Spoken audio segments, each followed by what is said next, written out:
ubicado en lo que es el centro cívico de la ciudad, en el epicentro histórico, el único espacio cultural que existía en aquella época. En este auditorio municipal nos encontrábamos todos los fines de semana y aquí mismo se proyectaban películas infantiles, se realizaban obras de teatro, se recibían autoridades nacionales y provinciales. Todo el tiempo era utilizado por las fuerzas vivas, no solamente por el gobierno municipal. También en esta jornada recordamos y homenajeamos a un expresidente de la Nación en el día de su nacimiento, cuyo nombre lleva este auditorio. Un 4 de agosto de 1900 nacía el doctor Arturo Humberto Illia. Queremos agradecer a quienes hoy se encuentran presentes con nosotros: el señor presidente municipal de Concepción del Uruguay, doctor Martín Héctor Oliva, el señor senador provincial Horacio Mabet, el señor diputado provincial Jorge Sato, el señor presidente del Honorable Consejo Deliberante, doctor Ricardo Vales, señoras concejalas, concejales que hoy nos acompañan, junto a colaboradores de vuestros equipos de trabajo, el señor expresidente municipal, contador Juan Carlos Lucio Godoy. Queremos agradecer la presencia del señor jefe de gabinete, Yari Seiler, y saludar en usted a todos los integrantes del Departamento Ejecutivo Municipal que hoy nos acompañan. El señor secretario de Cultura, Turismo y Deportes, Sergio Richard. Agradecemos infinitamente su presencia en esta tarde al doctor Pablo Illia, sobrino nieto del expresidente de la Nación.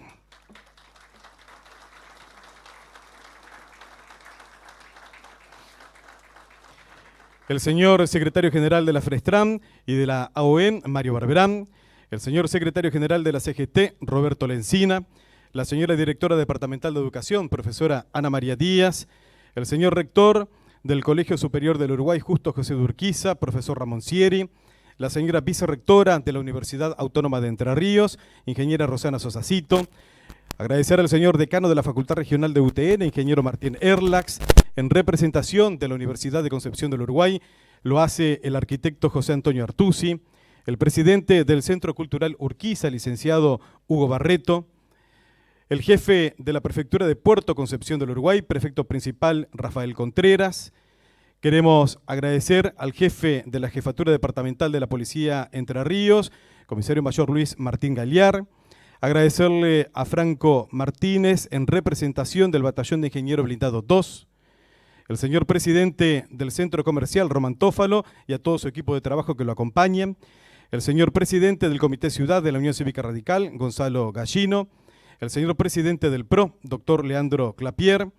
Agradecer a cada una de las personas que hoy nos acompañan, por supuesto, empleadas, empleados municipales, a quienes hoy les agradecemos y que ya en minutos más mencionaremos el porqué de un especial agradecimiento que tenemos para ustedes en esta noche.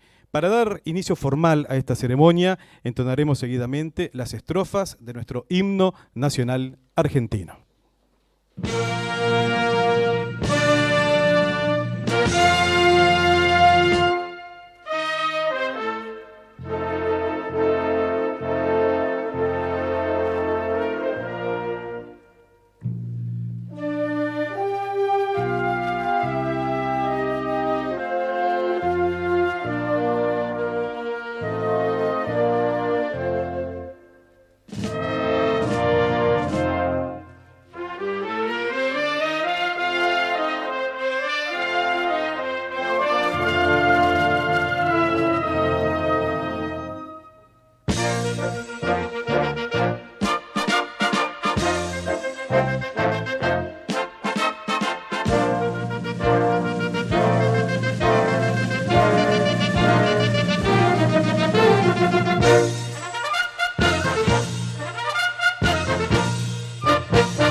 Y ante nuestro pabellón entrerriano entonamos seguidamente la marcha Entre Ríos.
Al asumir su gestión, anunció el compromiso de mejorar las instalaciones de este edificio central de la municipalidad y de los edificios externos de este municipio con el fin de mejorar no solo la calidad laboral de las trabajadoras y de los trabajadores, sino también en beneficio de los servicios de nuestra comunidad.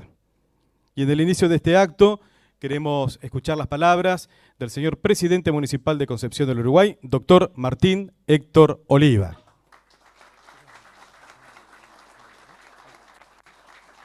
Bueno, muchas gracias por estar acá. Las disculpas para quienes están de pie. Tres partes tienen las breves palabras que les quiero decir. El agradecimiento, la razón de la puesta en valor de este lugar y el contexto, y por último, algún mensaje en el contexto en el que estamos. Quiero agradecer en nombre de quien llevó adelante esto, Claudia, y a todo el grupo de la planta municipal que ha trabajado por recuperar este espacio. Quiero agradecer a los dos exintendentes y a nuestras autoridades legislativas que se hayan venido hasta acá, a los presidentes de los partidos, a los representantes de los trabajadores,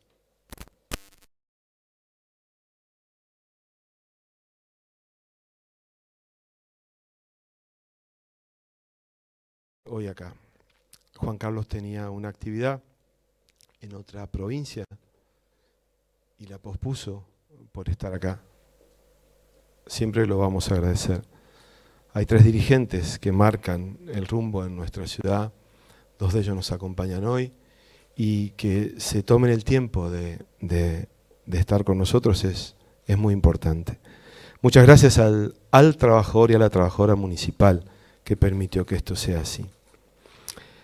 Quizás vayan viendo algunas imágenes y, como decía Tony, nosotros no es que tomamos el Ilia como un símbolo, sino hoy aprovecho para contarles, más allá de lo que significa el edificio en sí, patrimonialmente. Nosotros tenemos patrimonios intangibles en nuestra ciudad, tangibles, y el valor que tiene el edificio municipal y otras estructuras son enormes. Hace un tiempo, casi 5 años, habíamos decidido con José empezamos en el Cuarto, en el Hospitalito, empezamos en diferentes lugares, en el Pelay, y seguramente falta más. Muchos de ustedes pueden, pero falta más, y seguramente. Con el ILE estamos diciendo dos mensajes. Uno que quiero comentarlo, que es la forma en que nosotros entendemos de hacer política.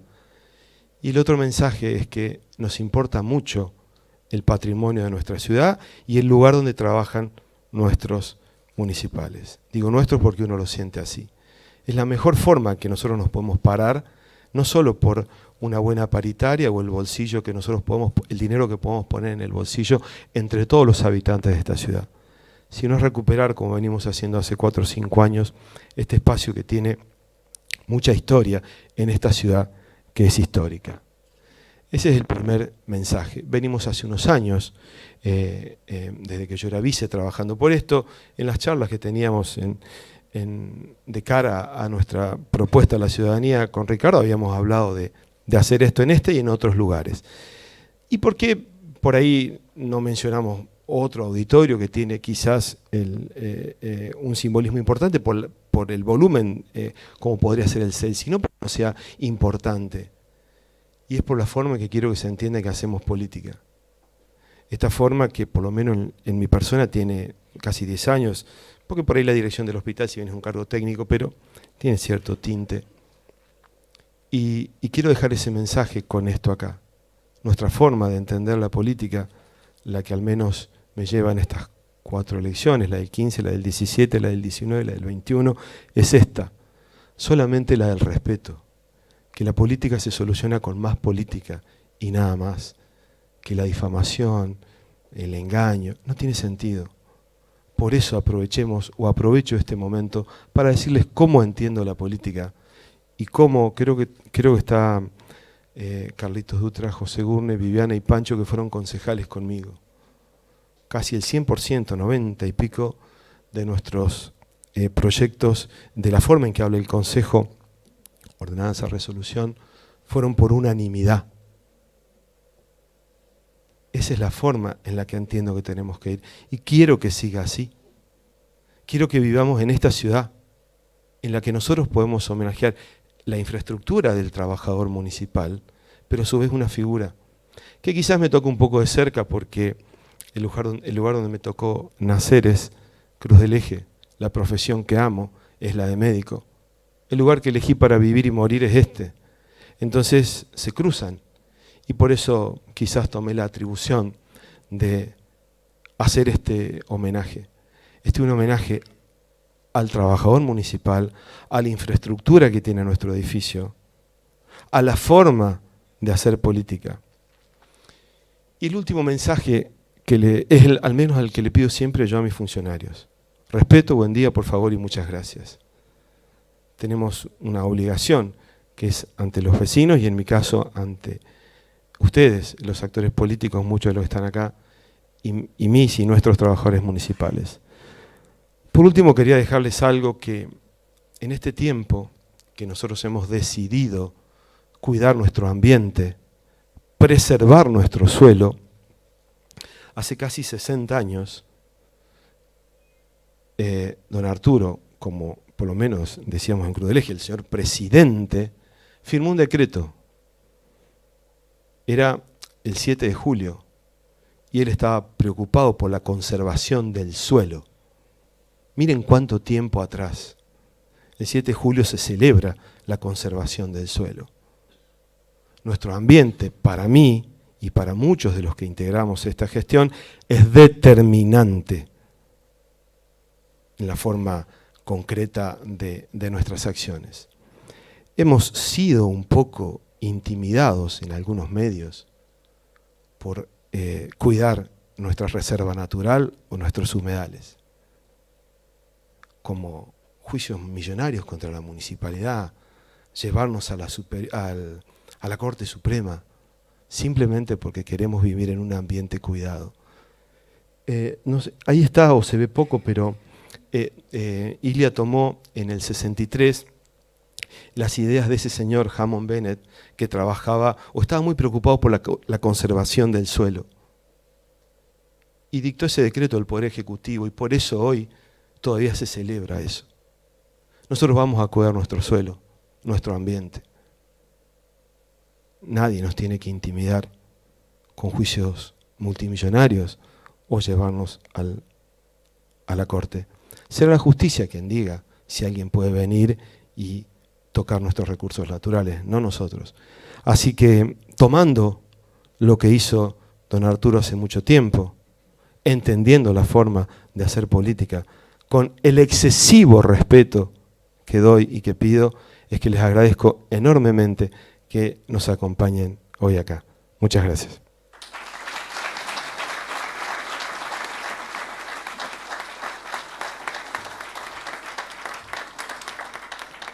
Muchas gracias, señor Intendente. Queremos contarles que con las reformas de este edificio central, pero sobre todo con la puesta en valor de este auditorio, la familia municipal, como bien decía el señor Intendente, se puso al hombro este espacio intensificando su cuidado en los últimos días, el mantenimiento, la limpieza. Desde hoy, este será un lugar de resguardo para cada una de las y de los empleados municipales, de los cuales muchos nos acompañan en esta tarde. Y me permito, señor Intendente, con su permiso, destacarlos, algunos de ellos que nos acompañan. Queremos agradecerles a Susana Borges, Susana Mafioli, Ángela Oviedo, Mariel Suárez, Sandra Romero, Silvia Hernández, Luciana Luis Díaz, Melania Carletti, Claudia Merlo, Juliana Hayes, Marcos Pierre, Luciana Pérez, Carlos Fuentes, Fernando López, Matías Pérez, Luciano Anabra, Melania Carletti, Luciano Sanabria y Mario Olivera, y a los guardianes que serán Ana Caballero y Hugo Fabre, que hoy nos acompañan. Y para ellos un aplauso porque han realizado una labor estupenda en los últimos días.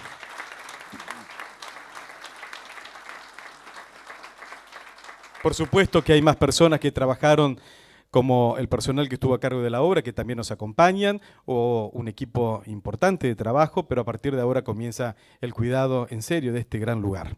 Dicho esto, queremos invitar a la ingeniera Claudia Cardoso, coordinadora de proyectos estratégicos de la municipalidad, que estuvo a cargo del diseño de la obra puesta en valor de este auditorio municipal Arturo Elías. Sea bienvenida esta noche.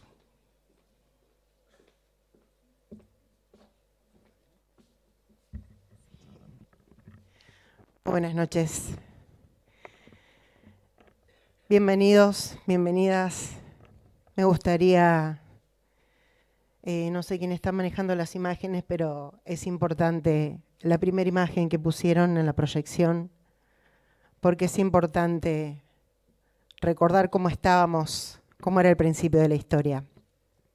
La primera imagen, cuando pasaban la puesta en valor del edificio municipal, correspondía al auditorio en el cual estamos hoy día. Quiero contarles que este auditorio fue una de las inquietudes que tenía el actual presidente municipal antes de serlo. Y una de las cosas que uno hace antes de hacer una puesta en valor de un edificio es un diagnóstico. Esos diagnósticos que a veces se quedan en diagnósticos y no pasan de eso. Por supuesto que el diagnóstico era, por hablar en términos médicos, reservado. El diagnóstico inicial realmente fue una sala que en su momento cuando se diseñó se hizo con mucho cuidado. Realmente se pensó con todos los detalles, pero el tiempo fue pasando, los cuidados fueron quedando abandonados. La tecnología fue avanzando, pero el mantenimiento del edificio fue quedando. Y ese es el estado en que estaba la sala cuando nosotros llegamos a la gestión. Realmente la inversión que teníamos que hacer era muy importante, así que no solo era necesario un presupuesto importante, un proyecto serio, sino que hacía falta una decisión política. Y en este caso yo quiero destacar eso. El intendente municipal tuvo la decisión política de hacer esta obra y llevarla adelante. Entonces, eso lo quiero destacar, porque cuando nos encontramos con este tipo de situaciones, no siempre está la decisión política. Y la verdad que nosotros venimos todavía de una situación compleja, estábamos atravesando una pandemia y teníamos muchas prioridades y situaciones que manejar. Entonces era difícil manejar un presupuesto municipal cuando teníamos tantas prioridades que atender. Entonces eso lo quiero destacar, porque la decisión política estuvo desde un principio y si no hubiera estado no lo hubiéramos podido llevar adelante. Bueno, hablando un poquito, sin aburrirlos de la cuestión técnica, de más está decirles, pero para los que no conocían la situación de esta sala, teníamos terribles problemas de filtraciones de agua, por arriba, por abajo. Algunas eran propias del deterioro del edificio, otras eran nuevas. con el paso del tiempo se fueron haciendo uso de los aires acondicionados, los desagües sin conducir, y así un montón de cosas que fueron cambiando con el tiempo, pero no se fue adaptando el edificio. Teníamos el ascenso del agua de Napa, que tampoco era algo que estaba resuelto. Originalmente esto alguna vez tuvo una alfombra que se retiró. Entonces era mucho el problema de humedad que tenía la sala. A eso sumarle la instalación eléctrica que estaba totalmente deteriorada, en condiciones muy precarias, y esta era una sala que albergaba muchas actividades culturales, muchas. Entonces era no solamente una situación precaria, sino riesgosa. Y es una sala de actividades culturales que alberga a vecinos y vecinas de nuestra ciudad. Cuando encaramos el proyecto con el intendente, el objetivo era renovar la sala, no solo para las actividades culturales habituales, sino que también se apta para conferencias, talleres y capacitaciones. Entonces, cuando abordamos el proyecto, no solo tuvimos en cuenta ese nuevo uso que se le iba a dar a la sala, sino también la inclusión. Por eso, ese primer diseño original que tenía la sala también se vio modificado. Hubo debate, hubo análisis de posibilidades. Somos un equipo chiquito en la coordinación, pero trabajamos de corazón y discutimos bastante. Y la verdad es que hoy día tenemos que pensar cada proyecto desde cero con la inclusión. Esta era una sala con camarines hermosamente diseñada, pero una persona con dificultades móviles o que se trasladaba en silla de ruedas no podía desplazarse por la sala ni por el hall, donde muchas veces se hacían exposiciones de arte. Entonces tuvimos que priorizar. Y la verdad es que nosotros priorizamos en la gestión incluir. Hoy, alguien que acceda al edificio, nosotros tenemos la rampa en la explanada, tenemos el ascensor, puede recorrer la sala, puede recorrer el hall, puede venir un expositor con dificultades motrices, puede acceder al escenario y todos están incluidos. Nos falta, seguramente nos falta, pero también tenemos un baño accesible. Entonces, quizás nos faltan detalles, nos faltó alguna cosa seguramente, pero intentamos incluir a la mayoría. Materiales también. Analizamos costos, beneficios. Fuimos economizando, también analizando con el intendente, achicando costos, yendo, viniendo. Por eso digo, estuvo la decisión política desde un principio, pero también teníamos que analizar los costos. Entonces, no es tan fácil. Esta obra se desarrolló, por lo menos fueron 7 obras distintas. Fueron 4 etapas el auditorio, una etapa el hall, otra etapa fue la explanada. Después tuvimos una obra de drenaje en el subsuelo por el agua de Napa. Esto se los cuento de manera sintética, para que tengan claro cuál es la complejidad de abordar obras de reforma o de puesta en valor. Porque a veces toda esa trastienda no se conoce y hay mucho trabajo detrás. Y quiero destacar también la buena predisposición de la gente de la empresa. La primera etapa la desarrolló la empresa Sarandí, pero la segunda y la tercera etapa lo hizo Gerardo Herling también, que estuvo muy buena predisposición, atendió todas las veces el teléfono. Ya las últimas veces era qué pasó ahora, pero aceptó todas las llamadas y estuvo siempre atento. Cada uno de los chicos de la coordinación también, Ana también, que estuvo atenta. Entonces quiero dar ese agradecimiento a todos, porque si no hay un respaldo entre el privado y el Estado, tampoco las obras se pueden llevar adelante. Así que eso lo quiero agradecer, ¿sí? Bueno, no quiero explayarme con más detalles técnicos de la obra, quiero que disfruten la sala, quiero que valoren el esfuerzo de la gestión, quiero que valoren la decisión política del intendente y sean bienvenidos. Y ahora vamos a esperar el disfrute por parte de la comunidad y de ustedes. Muchas gracias.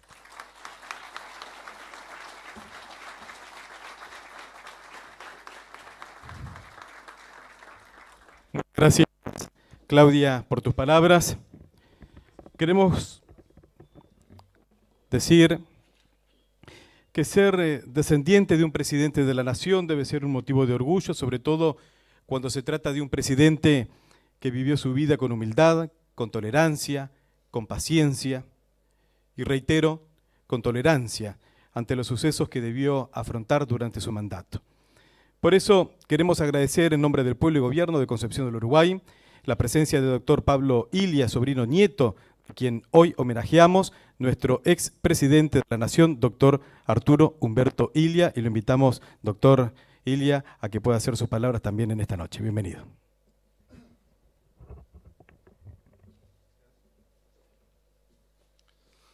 Buenas noches para todos los presentes. Agradecer en términos personales y en nombre de la familia a José Gurne por la invitación, al municipio de Concepción del Uruguay, al Consejo Deliberante y a todos los presentes que de alguna u otra manera han participado en el trabajo realizado para poder llevar adelante la reinauguración o este acto de la puesta en valor de este hermoso espacio, que por cierto ha quedado muy lindo, así que mis felicitaciones a quienes han desarrollado el trabajo, y que sin duda no deja de constituir un homenaje a la figura de Arturo y a su legado político y humano. Contarles que, bueno, como bien dijeron, soy sobrino nieto de Arturo. Arturo era tío de papá, hermano de mi abuelo Morocho, y siempre nos convocan a distintos familiares en distintas partes del país a participar de este tipo de homenajes, a los cuales concurrimos, obviamente, orgullosos en calidad de familiares, pero también concurrimos en calidad de admiradores de Arturo, como seguramente les debe pasar a muchos de ustedes, independientemente del espacio político al que pertenezcan. Remarcar también que siempre se habla de Arturo como que era un hombre honesto, que sin duda lo era, pero yo creo que debemos destacar que para la historia argentina Arturo fue mucho más que un hombre honesto. Arturo fue salario mínimo vital y móvil, Arturo fue presupuesto más alto de la historia para la educación pública nacional, Arturo fue reducción de la pobreza, Arturo fue reducción del analfabetismo, Arturo fue crecimiento económico a tasas chinas durante sus años de gestión, fue considerar los medicamentos como un bien social, Arturo fue la fijación de la postura de la soberanía de Malvinas en Naciones Unidas, entre tantas otras cosas, y además fue un hombre honesto. Honestidad que venía de que Arturo encarnó un pensamiento filosófico que era el krausismo, que pregonaba la ética privada en la función pública. Por todas estas cuestiones, lo admiro a Arturo, como seguramente muchos de ustedes, y me enorgullece y resalto todo este tipo de actos de homenaje y eventos que se hacen en su honor y a su nombre.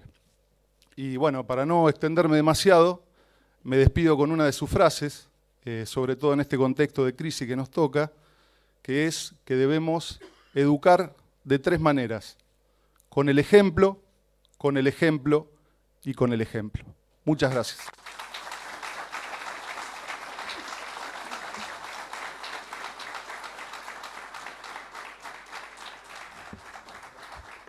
Muchas gracias, Pablo, por tus palabras.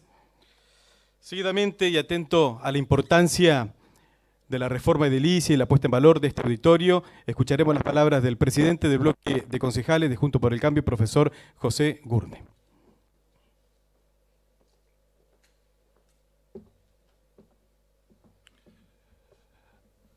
Buenas noches, autoridades municipales, autoridades provinciales, legisladores, ciudadanos de Concepción del Uruguay. Sin duda, esta noche para mí es muy especial porque tener la posibilidad de hablar de una figura como Arturo Ilia es un honor muy importante. Pero ante todo, quisiera ser agradecido a nuestro actual presidente municipal por el gesto que ha tenido de ponerse al hombro la reforma de este auditorio, al trabajo responsable de Claudia, con quien hemos interactuado mientras se estaba desarrollando la obra, lo que demuestra que hubo una gran apertura en ese sentido y que lo agradezco profundamente. Por otro lado, acá se han dicho algunas palabras. Pablo reseñó sintéticamente la obra de don Arturo Ilia, que fue extraordinaria. En una época que no fue difícil, mejor dicho, no fue fácil, me equivoco. fue extremadamente difícil porque ningún presidente argentino tuvo la tamaña oposición que tuvo en los casi 3 años de gobierno de don Arturo Illia. Tuvo que enfrentarse a planteos militares permanentes. A los 3 meses de gestión tuvo que enfrentar a una huelga salvaje y tomas de fábrica de un sindicalismo opositor que permanentemente le puso palos en la rueda. Se tuvo que enfrentar a la Iglesia, al Partido Peronista, a los distintos sindicatos, a los empresarios y a gran parte de la prensa. Con todo eso enfrente tuvo notables éxitos. Lo que recién reseñaba Pablo no son solamente cifras. Significó un mejoramiento en la vida de los argentinos. Y aún así siguieron los distintos planteos que incluso llevaron a la violencia extrema, como fueron el ataque terrorista en Salta, que don Arturo lo eliminó rápidamente, los planteos y también los atentados del grupo Tacuara de ultraderecha, nazifascista, que surgiera en 1964 y que rápidamente lo solucionó. Y aún así hubo un golpe de Estado lamentable, uno de los tantos que ha sufrido en la historia argentina los gobiernos constitucionales. Un golpe de Estado que a 10 años de haberse perpetrado, uno de los protagonistas lo reconoció a don Arturo y le pidió disculpas, como el coronel Perlinger, en aquel momento uno de los protagonistas del derrocamiento. Casualmente, a los 10 años se cumplió lo que había dicho Arturo cuando fue derrocado, que eso iba a traer graves consecuencias para la historia argentina. Comenzó el peor golpe de Estado de la historia argentina. Se cerraron empresas masivamente después del golpe del 76. El hijo de aquel general que lo derrocó, el general Alzugaray, falleció víctima del terrorismo de Estado, y muchos hechos más que fueron consecuencias en parte de ese derrocamiento injusto que tuvo el doctor Arturo Humberto Illia. Pero no me quiero entender en tantas cosas que podría decirse de tamaña figura que tuvo la Argentina en aquel momento y que ha sido reconocido incluso con una encuesta en el año 2013 donde se le preguntaba a los ciudadanos a quién resaltarían como personajes honestos de la vida pública argentina. Y entre los 3 personajes más votados estuvo don Arturo. Y eso no es poca cosa. No es poca cosa en la Argentina de hoy. Y quisiera agregar una sola cosa, además de la obra ya descripta. En el Código Penal, él introdujo y promovió la pena por enriquecimiento ilícito. No es poca cosa. Y es un tema absolutamente actual.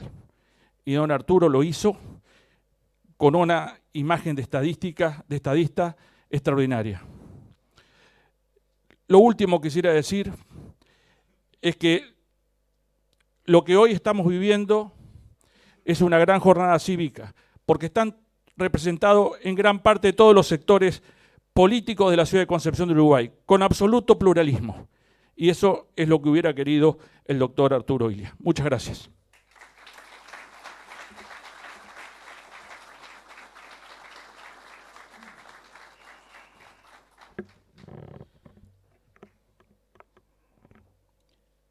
El 10 de agosto de 1984, con la presencia del entonces gobernador Sergio Montiel, acompañado por gran parte del gabinete provincial, se inauguraba oficialmente el Centro Cívico de Concepción del Uruguay. Quien entonces era intendente de Concepción del Uruguay y primer intendente en el advenimiento de la democracia, decidió en el año 1987 colocarle el nombre a este auditorio municipal que hasta el día de hoy se sostiene, doctor Arturo Humberto Illia, acto que se llevó a cabo el 28 de junio de ese año en homenaje a quien fuera presidente de la Nación Argentina en el periodo 1963-66.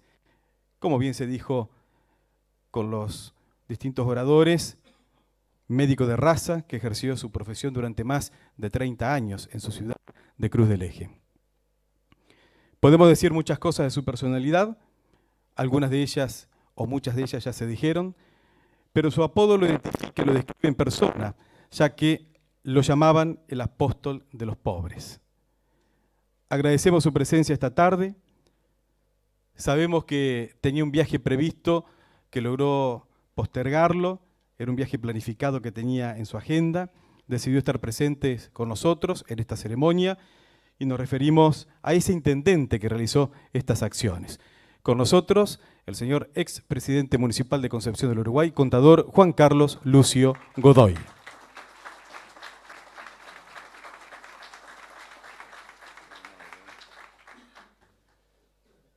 Buenas noches y ese saludo protocolar que siempre me falla a mí con tanta gente importante que hay en este momento, y nombrarlos uno por uno, no tengo hoja para eso, ¿no?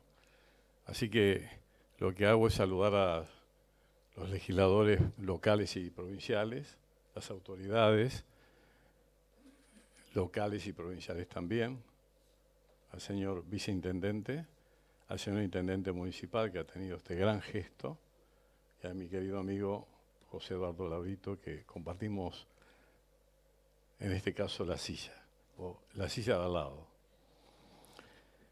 Y digo esto, Martín, porque jugarse a un acto como este habla muy claramente de una actitud de búsqueda de equilibrio en una sociedad que es equilibrada.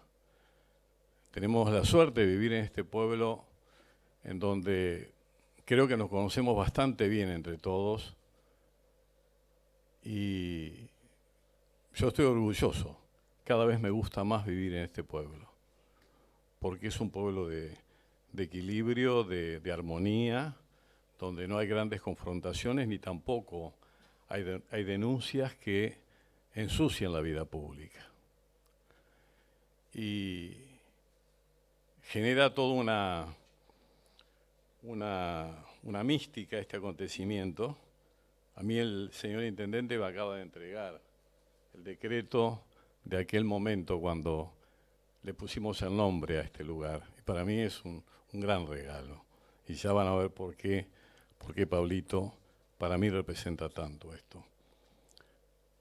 Y tu presencia consolida todavía, es como que es un día de suerte para mí. Claudia, te felicito por sentir lo que estás haciendo y por hacer las cosas como las hiciste en un lugar que representa lo que yo entiendo como por lo que fue desde el momento que se inició, un lugar de consensos. A mí me tocó ser intendente en este municipio con mayoría de 2/3 de la oposición. Si vamos a hablar de oposiciones, la verdad que es como que me toca algún trofeo en ese sentido. Y para poder gobernar durante 4 años, con 4 legisladores locales del radicalismo y 8 de la oposición, realmente costó lo que yo llamo lograr una maestría de consenso. Porque pudimos estar 4 años en el gobierno sin complicaciones, a pesar de esas diferencias que parecían insalvables en aquellos tiempos, sobre todo cuando comenzamos. Y esto es de alguna manera lo que está haciendo hoy nuestro intendente al generar un acontecimiento con estas características de consenso, donde estamos todos los sectores políticos y también de las fuerzas de seguridad, o quizás Fuerzas Armadas también, teniendo en cuenta lo que estamos conmemorando, el nacimiento de Ilia, pero que también representa en un momento el derrocamiento de Ilia y lo que comienza a partir de ese instante. Una de las historias más negras de la vida argentina. Pero esos son tiempos pasados, están juzgados. Lo que es importante es pensar hacia adelante. Yo tengo puede ser un error de mi vida, ¿no? No sé mirar para atrás. Lo dice la canción de Entre Ríos. Mirar al futuro sin mirar para atrás. Porque a mí me desvela el futuro. Mi preocupación de resolver los problemas de la sociedad argentina y del mundo están adelante, no están atrás. Pero vale lo de atrás para muchas cosas, y entre otras, como se mencionaba, por el ejemplo que nos dejó don Arturo. Yo quiero decirte, Pablo, y le quiero decir a todos y a todas las personas que aquí hoy nos están acompañando, que me siento acompañado por todos los sectores políticos, como se debe sentir Martín o Pato, que yo soy radical, yo estoy acá por tu tío abuelo. En el 28 de junio de 1966, yo caminaba las calles de La Plata.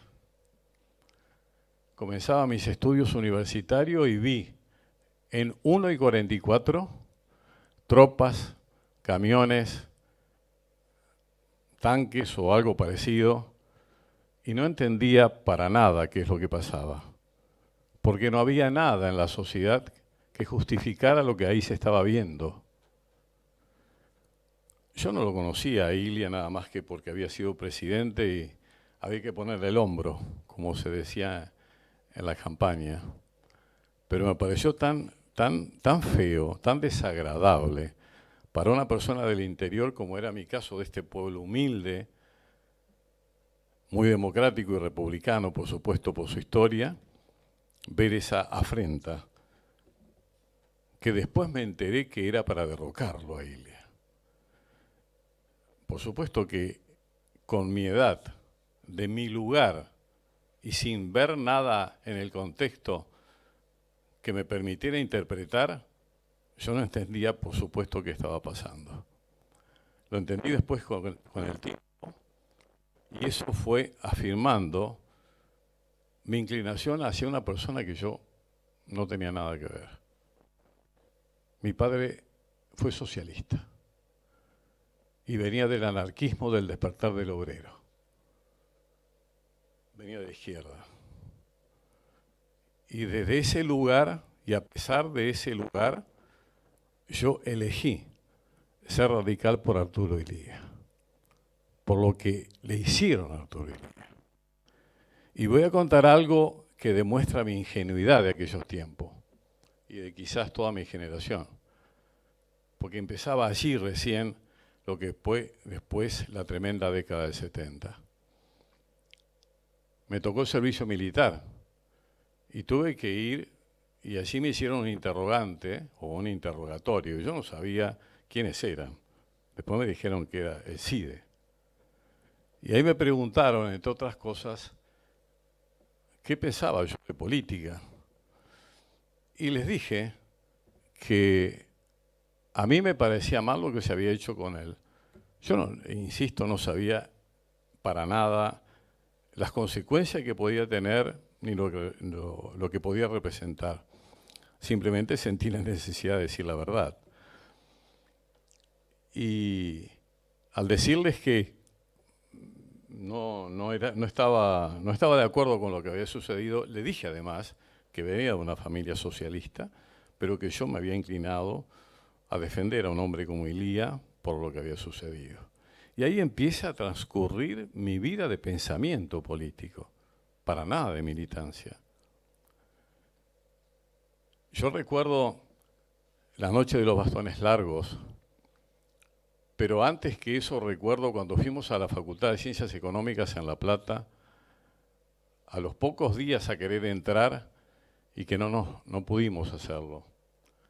Y nos dijo un señor de la policía provincial: miren todos esos caballos y esas personas que están arriba de los caballos, nosotros le decíamos cosacos, que están ahí alineados. Ellos salieron con una consigna, porque estuvieron días encerrados. Y la consigna es: miren que ustedes están así por culpa de los estudiantes que están marchando y están queriendo ocupar las universidades. No se metan contra ellos porque los matan. Así empezó a transitar ese momento de mi vida política que me llevó después a los 70 a acompañarlo a Raúl Alfonsín, porque fue un encadenamiento que se dio hasta el 83. Se puede explicar perfectamente en la política argentina la continuidad entre Ilia y Alfonsín y el acompañamiento que supo tener don Arturo con Raúl. Y hay un detalle que tiene el radicalismo en este sentido que gestó el movimiento de Renovación y Cambio con Setúbal, con la Junta Coordinadora, que como decía don Arturo, fíjese que la mayoría de los muchachos que fueron a crear habían sido los hijos de los funcionarios que estuvieron en el gobierno. Don Arturo fue un presidente de la unanimidad del radicalismo, porque el doctor Ricardo Balbín tuvo el gesto de decir, yo no soy, seré presidente del partido, y ungieron por unanimidad, lo que le dio mucha fortaleza espiritual seguramente a un hombre como él. Vos nombraste cosas importantes que yo las tenía previstas para decirlas, así que también José, pero a mí me quedan algunas otras para acompañarlos, para demostrar la importancia que tiene ser honesto, porque significa que si sos honesto y republicano, que sos honesto y democrático y defendés la paz, vas a forjar mucho más hacia adelante, vas a consolidar mucho más el pensamiento y vas a dar mejor ejemplo todavía. Yo tengo algunas anécdotas que necesito contarles porque a mí el señor intendente me pidió que hablara. Yo hice lo que contaban recién respecto de poder estar acá y lo hago con mucho gusto y me sentí con la obligación por lo que acabo de decir. Si yo soy radical por Arturo, si no, no estaría acá. Si no, no hubiera sido intendente. Y eso es algo que uno lo tiene muy grabado y la verdad que es increíble que una persona que estuvo tan poco tiempo en la vida pública nacional, porque fue un gobernador elegido y que no pudo asumir, pero que tenga la repercusión a través del tiempo de la manera que yo lo interpreto. Que por supuesto es muy difícil que la gente joven lo entienda. Y también es muy difícil que muchos sectores políticos lo acepten, porque la verdad, don Arturo asumió con proscripción del peronismo. Y ese fue un hecho negativo para la vida democrática. No es lo que deseábamos, es lo que había. Ese fue el mundo y la Argentina que vivimos. Ese acostumbramiento que tuvo la Argentina a los golpes de estados fue generando algo ilógico. Fue haciendo que sucesivamente hubiera gobiernos militares y civiles. Algo inexplicable, algo ilógico, que empezó en el 30, pero que siguió en el 55 y que siguió también en el 76. Todos los golpes tienen que ser condenables. Esa es mi posición y lo decía. Cuando iban en manifestación al municipio y me tocaba hablar ante los muchachos de la CGT, con amigos, todos ellos al frente, y decirles que yo rechacé siempre el golpe del año 55. No era lógico para muchos sectores de la vida política argentina, pero tuve la suerte de pensar de esa manera, de sentirme de esa manera, de la misma forma que vengo de una familia, como dije, y me transformé en una persona de radicalismo. Yo quería 2 o 3 cosas destacar que me parecen muy importantes, porque es relevante para este instante. Es muy, muy parecido a las cosas que hoy se debaten.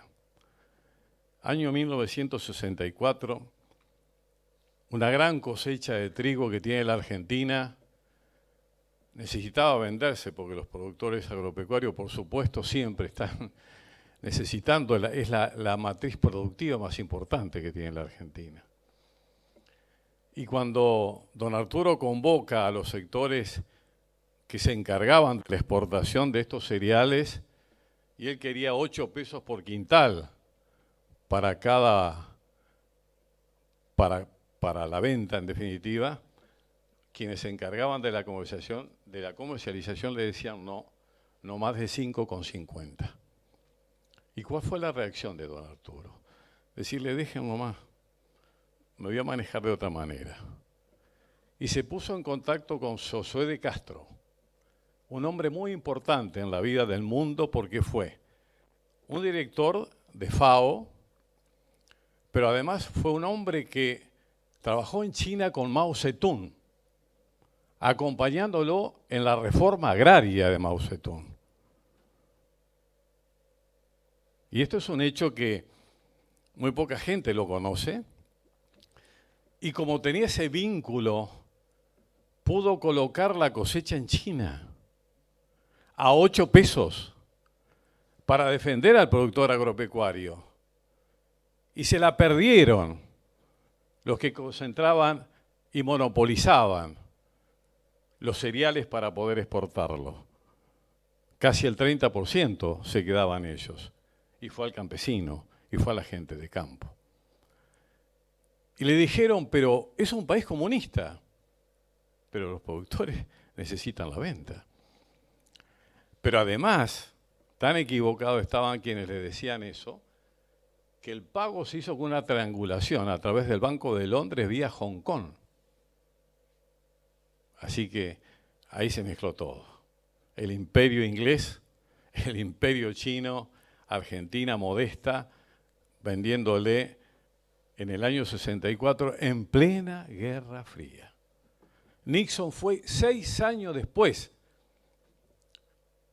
que este negocio de Ilia para hacer confraternidad con China. Ilia fue un ejemplo, mucho más que un ejemplo. Nadie lo había hecho, él lo hizo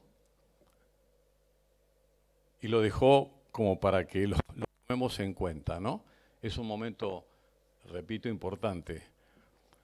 Y hay algo que a mí me llega mucho, Pablito, porque soy hace 45 años militante en el movimiento cooperativo de la Argentina y del mundo. Y me ha tocado ser dirigente a nivel internacional en el ámbito cooperativo. Pero la única ley para la educación cooperativa en la Argentina fue de Ilia y de Perete. Y que lamentablemente un día desapareció. Pero debería, alguna vez lo he conversado con la gente de la División Departamental de Escuela sobre este tema, porque incluso Duhalde, en su corta vigencia de gobierno nacional, también sacó un decreto con la defensa del estudio cooperativo en las escuelas, porque es la forma más solidaria de vivir. El cooperativismo es una herramienta que nace en el sistema capitalista en plena revolución industrial para meterle una cuña a ese desastre que estaba haciendo el capitalismo en ese momento y para poder mejorar el consumo y la distribución de la gente que quedaba marginada como consecuencia de ese tremendo impacto que tuvo la revolución industrial. Para mí fue la revolución más importante que tuvo el mundo. Estamos viviendo la tecnológica, pero había que vivir aquella, la ruptura del feudalismo y comenzar incluso la expansión, esa que le permite a Estados Unidos recibir una tremenda inmigración que le hizo hacer el país más poderoso del mundo. Es una inmigración inglesa, escocesa, que vinieron con la riqueza y los conocimientos que le permitieron ser un país desarrollado, cosa que no le tocó a la Argentina. Falta que algún historiador lo revise un poco y lo pueda confirmar. Decías de los medicamentos y la ley de Oñatibia. Yo quiero resaltar que Oñatibia y Carrillo, un hombre del radicalismo y un hombre del peronismo, pensaron exactamente igual a pesar de los tiempos diferentes. que la salud y los medicamentos son bienes sociales y que hay que resolver los problemas de un pueblo y eliminar los monopolios de los medicamentos que tanto daño le hicieron. Y es una de las causas, quizás, junto con la anulación de los contratos petroleros, que a Ilia lo derrocara. Yo escuchaba recién que ustedes mencionaban, junto con José, respecto del arrepentimiento de Perligen, pero hubo gente que actuó muy mal, como los de Primera Plana, que lo dibujaban, y eso es la imagen que yo tenía en el año 1965-66, como una tortuga, que no era capaz de resolver nada, que no era eficiente. ¿Te acordás, Rodolfo? Rodolfo es un compañero peronista que estudió en La Plata, y entonces dice: Lanusse primero, que se arrepiente del golpe, después de Perlinger, pero quien era director de Primera Plana, Ramiro de Casas Vela, también escribe: ¿y qué diablo sucedía en 1966? Cuando las Fuerzas Armadas volaron la democracia argentina sin hallar resistencia en el pueblo. No sucedió nada, nada más que esto: inflación del 1% mensual, deuda externa disminuida en 1/3, subida del Producto Bruto Interno a razón del 10% anual, crecimiento industrial del 35% en 2 años. Acá dice 41% de participación del salario en la riqueza nacional, y no fue así, fue el 46% de la participación en la renta nacional del salario. Y algunos datos más, como él señalaba el 25% del presupuesto para la educación, algunos dicen el 23%, no importa. Estamos casi en 1/4 de la riqueza que ingresa al Estado dedicada para educar a un pueblo. Esto es un ejemplo no solamente de decencia, sino que es asignar prioridad a lo que realmente enaltece, dignifica y mejora a un pueblo. Y hay algo que tiene que ver con lo que mencionaste vos con Malvina, que lo voy a decir un poco ahora y lo voy a revalorizar después en breves minutos que me quedan. En 1965, el secretario de Relaciones Exteriores de Inglaterra andaba en los pasillos de la Rosada para conversar lo que le había impuesto Naciones Unidas en la resolución 2065, que le pedía que entablara relaciones con la Argentina por decisión de 86 votos a favor, 14 abstenciones y 0 votos en contra, para que hubiera una negociación pacífica por el tema Malvinas, sobre la base de que en Naciones Unidas se luchaba y se trabajaba para evitar la continuidad del colonialismo. Es cierto que había que conversar con los isleños, pero se había logrado. Se había logrado que el mundo dijera a Inglaterra: señores, negocien con Argentina.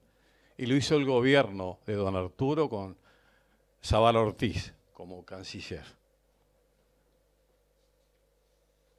Y yo lo quería marcar por esto. Después vino un golpe. Como vino el golpe, no se pudo seguir avanzando en ese camino. Como no se pudo seguir avanzando en ese camino y se avanzó por otro, el de la falta de respeto a la Constitución y a la democracia, entonces un día declaramos la guerra, porque quisimos apurar los tiempos. Y en esa guerra murieron los chicos argentinos. Yo estuve en Malvinas. Yo visité Malvinas y la verdad hay que hacer fuerza para para no llorar en Malvinas.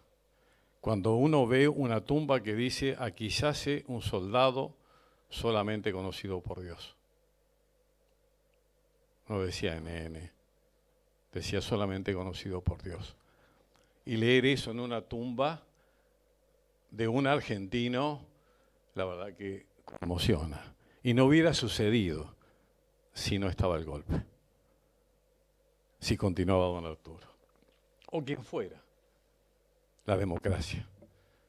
Un día me encontré con don Arturo en un acto y le pedí un autógrafo en una caricatura de él para mi hijo Luciano. Y entonces él, ayer lo llamé, me dijo, le digo, ¿vos te acordás bien? Porque yo estoy seguro que él dijo esto. Y me dice, sí, papá, es eso, lo tengo para Luciano, y con mi deseo de que sea un defensor de la paz y la democracia en la Argentina. Y esas cosas son educativas, son ejemplos, pero también son dichos que pegan fuerte, porque mi hijo es un militante de izquierda, no es radical tampoco. Porque la libertad es la que rondó el hogar desde mis ancestros y para abajo.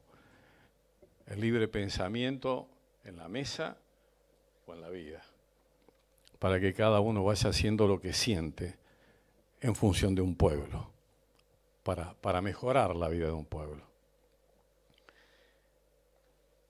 Y redondeo con estas cosas que lo marcan en la honestidad, pero como vuelvo a decir, son un ejemplo de republicanismo, de constitucionalidad. Un día estaba tomando un café, este hombre que andaba a pie y solo. Entonces se le acerca en esa confitería un señor y le dice, mire, le vengo a decir de parte del presidente Onganía que queremos ofrecerle custodia. Y entonces le dijo, de ninguna manera. Mi única custodia es la conciencia. Quien tiene libre la conciencia no necesita custodia. Y no tuvo custodia. Pero por si fuera poco, otro día fueron a verlo a la casa de Ricardo, a decirle, creo que fue así, a decirle que, Ricardo Ilia, a decirle que tenía el gobierno asignado, porque era ley, una jubilación, pensión para el presidente. Y él dijo, no, ustedes son quienes han roto con la ley, son intrusos en el gobierno de ustedes, no le corresponde estar ofreciéndome nada. Y no aceptó cobrar un peso en toda su vida por haber sido presidente. Y por eso fue pobre. Y por eso vivió pobre. Y por eso murió pobre. Porque no tomó nada de la política. Y les digo este dato casi último para que ustedes, más razón, yo pretendo que se adhieran al pensamiento, por supuesto, o a entenderlo. Cuando él entra como presidente, en su declaración dice que tenía un auto, una casa y 300.000 pesos de depósito. Y cuando se retira y que tiene que hacer la declaración jurada, tenía una casa. No tenía ni el auto, ni la plata, ni tampoco la jubilación. Ese fue don Arturo. Entonces, por eso es que yo me siento orgulloso.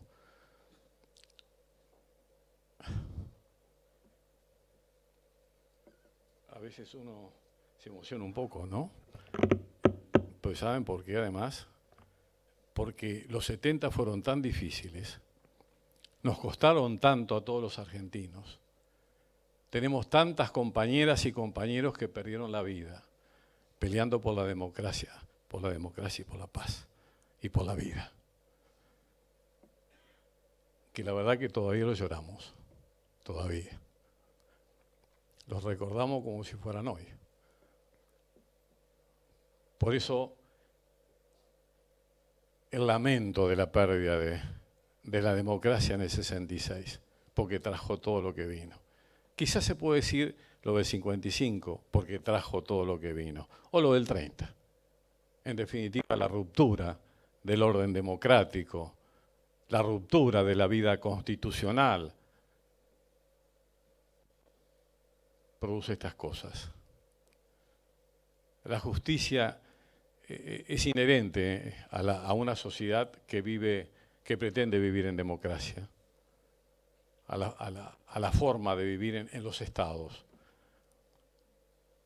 Lamentablemente no hemos dado pie todavía con todos los problemas para resolver, pero supimos sí hacer algunas cosas importantes como para que nos sintamos algo mejor respecto de la justicia, como fue lo que pasó en 1985.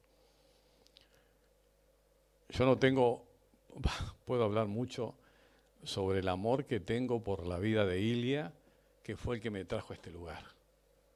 Y que luché para terminar anécdotas, ¿no? En el 73, 74, cuando estaba la puja de AAA con distintos sectores que estaban en pugna. En mi casa se tiraban, aparte de que en su momento me llevaron preso o allanaron mi casa, afectando a mi familia, a mi madre, a mi padre. Pero ponían simulacros de bomba. O ponían a una persona en la esquina, porque en mi casa nos reuníamos para discutir el documento fundamental que tenía en aquel momento la Juventud Radical. La contradicción fundamental se llamaba. Y dejaban como simulacros de bomba. ¿Y qué es lo que hacíamos con mi ex señora? Lo saltábamos, lo esquivábamos y entrábamos a casa y a lo sumo lo que hacíamos era cambiarlo, porque en ese momento teníamos un solo hijo, lo cambiábamos a Luciano a la pieza del fondo para que si era una bomba no lo afectara en la pieza de adelante.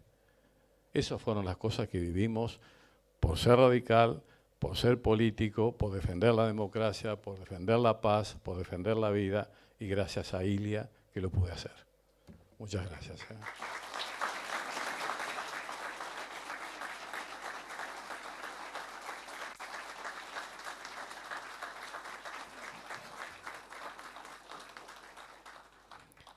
Muchas gracias, contador Juan Carlos Lucio Godoy.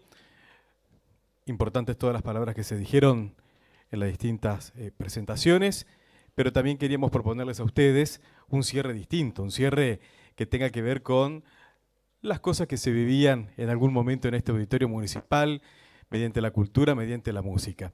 Y por eso los vamos a recibir con un fuerte aplauso a Agustina Sala y a Daniel Dubini, que van a cantar unos temas para poder cerrar esta noche en esta puesta en valor del auditorio Arturo Ilia, que será desde ahora la casa, el hogar de las y de los uruguayenses. Adelante, y así los recibimos en esta noche para este cierre musical, en esta presentación puesta en valor del auditorio Arturo Ilia. Muy buenas noches. Buenas noches a todos. ¿Cómo están? Bueno, muchísimas gracias por la invitación a este amplio encuentro. Decíamos con mi compañera recién que hubiéramos podido elegir un repertorio un tanto más combativo, si se quiere, para estos tiempos que se viven, pero decidimos elegir un mensaje un poco más de esperanza. Así que, bueno, muchísimas gracias por esta invitación.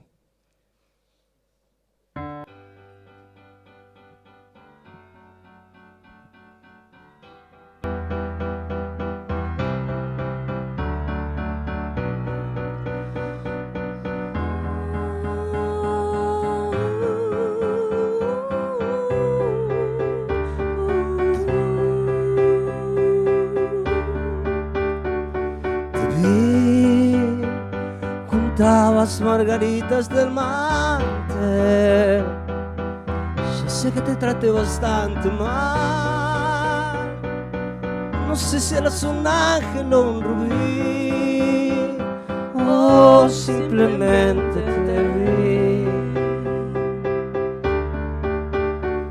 Te vi, saliste entre la gente a saludar. Los astros se rieron otra vez. La llave de mandala se quebró. Oh, simplemente te vi. Todo lo que digas además. Las luces siempre encienden en el alma. Y cuando me pierdo en la ciudad, vos ya sabes comprender. En solo un rato no más tendría que llorar o salir a matar. Te vi, te vi, te vi. Yo no buscaba a nadie. Te vi. Fumabas unos chinos en Madrid. Hay cosas que te ayudan a seguir. No hacías otra cosa que escribir. Y yo simplemente te vi. Me fui, me voy de vez en cuando a algún lugar. Yo sé, no te hace gracia ese país. Tenías un vestido y un amor. Y yo simplemente te vi. Todo lo que digas además. Las luces siempre encienden en el alma. Y cuando me pierdo en la ciudad, vos ya sabes comprender. Es solo un rato no más. Tendría que llorar o salir a matar. Te vi, te vi, te vi. Yo no buscaba nada y te vi. Te vi, te vi, te vi. Yo no buscaba nada.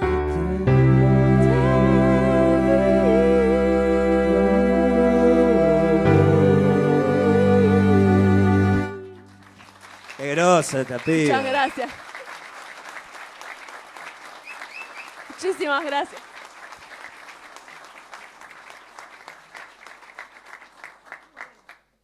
¿Vos no te querés prender?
Cuando pienso que todo está perdido, voy a alguna de las formas de la muerte.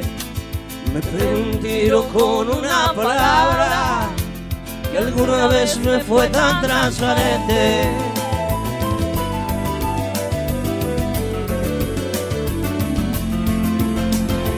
La ternura del agua que corre me recuerda la llegada de unos trenes. Sales de los mares, curvas de los puertos, con mujeres descalzas en el verde. Voy hacia el fuego como la mariposa y no hay Rima que rime con vivir.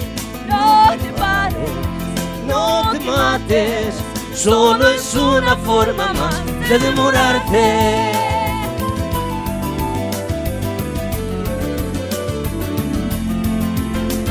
En las tardes tranquilas, cuando extraño todo, siento que todo no es lo que perdí. Una gloria de fea, una cosa de perder. Se pierde pero se gana. La lucha es de igual a igual contra uno mismo. Y eso es ganarla. No te pares, no te mates, solo es una forma más de demorarte.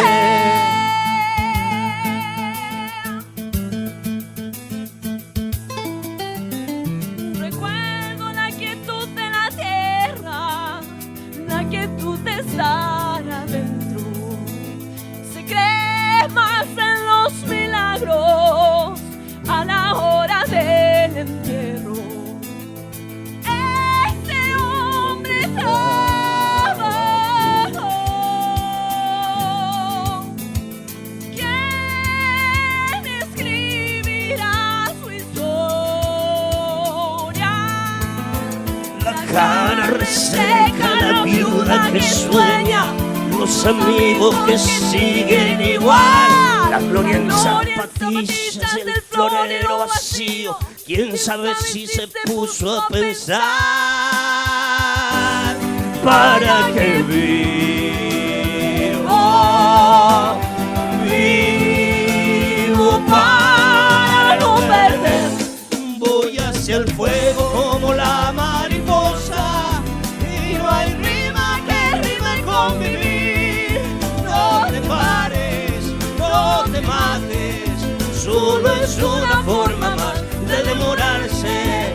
No te pares, no te mates, Solo es una forma más de demorarse. Solo es una forma más de demorarse. Solo es una forma más de demorarse.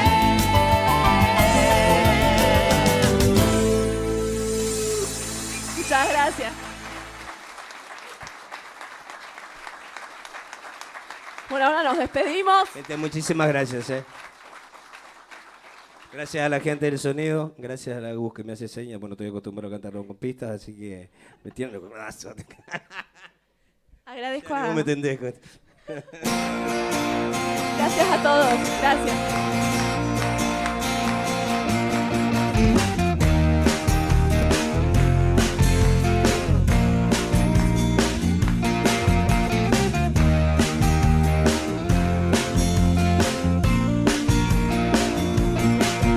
Porque el mundo me hizo así, no puedo cambiar. Soy el remedio sin receta y tu amor mi enfermedad. Estoy vencido porque el cuerpo de los dos es mi debilidad. Esta vez el dolor va a terminar. Parece que la fiesta terminó. Perdidos en el túnel del amor. Y dicen las hojas del libro que más leo yo. Esta vez el esclavo se escapó. Me entrego al vino porque el mundo me hizo así. No puedo cambiar. Soy el remedio sin receta y tu amor mi enfermedad. Estoy vencido porque el cuerpo de los dos es mi debilidad. Esta vez el dolor va a terminar. Del árbol una hoja se cayó. En mi boca la manzana se pudrió. Tendrías que aprender a pedir perdón. Esta vez la cadena se rompió.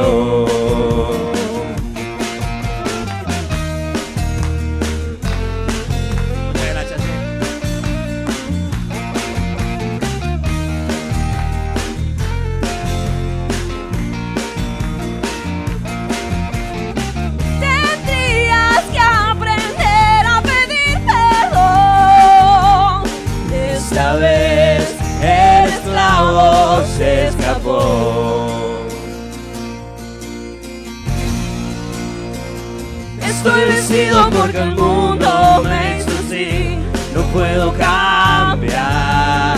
Soy el remedio sin receta y tu amor mi enfermedad. Estoy vencida porque el cuerpo de los dos es mi debilidad. Esta vez el dolor va a terminar.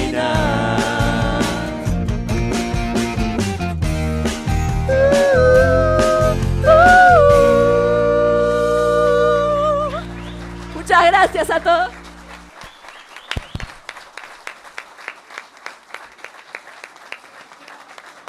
Fuerte el aplauso. Agustina Salas, Daniel Duvini. Estrenamos auditorio, estrenamos sonido también. Señoras, señores, en nombre del pueblo y gobierno de Concepción del Uruguay, muchas gracias por su participación, muchas gracias por su presencia y nos reencontraremos, Dios mediante, en otro encuentro en este renovado Auditorio Municipal Dr. Arturo Humberto Ilia. Hasta entonces, muchas gracias.